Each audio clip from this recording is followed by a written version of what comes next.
Her her Mahadev. హిందువుల్లో చైతన్యం వచ్చింది, మునిపట్ల లేదు ఇప్పుడు పరిస్థితి.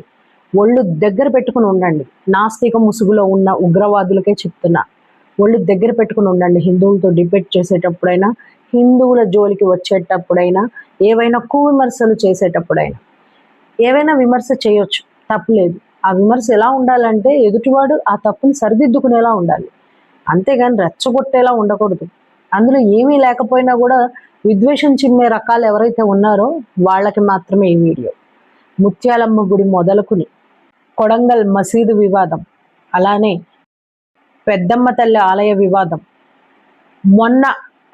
మొన్న ఆటో అన్న వివాదం, నిన్న చెంపలు పగలగొట్టిన కశ్యప్ రెడ్డి వరకు చెప్తున్నా నేను.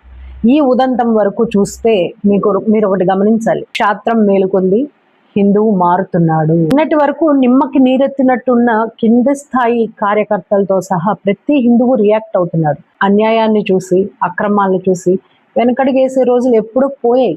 ఇప్పుడు హిందూ సమాజం సూటిగా ప్రశ్నించడం మొదలెట్టింది. అది గుర్తుపెట్టుకోండి. ఇన్నాళ్ళు హిందూ నరనరాల్లో అహింస అనే మత్తునెక్కిచ్చిన జాడ్యం ఏదైతే ఉందో అది ఇప్పుడిప్పుడే మేలుకుంటోంది.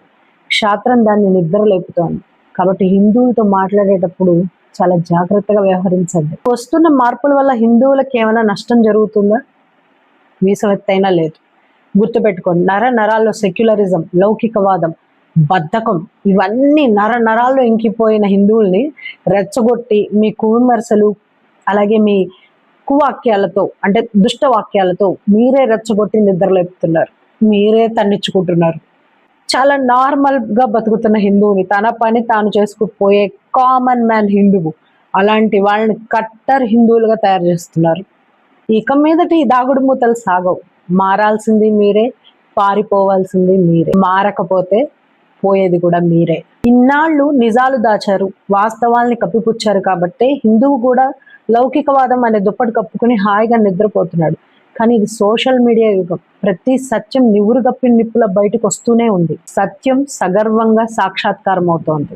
ఇప్పటికీ కళ్ళు తెరవకుండా హిందువుల్ని ఏదో చేసేద్దామని మత్తులో ఉన్నారు కదా. ఇకపైన చరిత్ర మిమ్మల్ని క్షమించదు. ఇలాగే ఎక్కడికక్కడ ఫ్యాట్ అని పడతాయి. సహనానికి కూడా ఒక హద్దు ఉంటుంది. ఆ హద్దుని చెరిపేసే పనులు మీరే మొదలెట్టారు.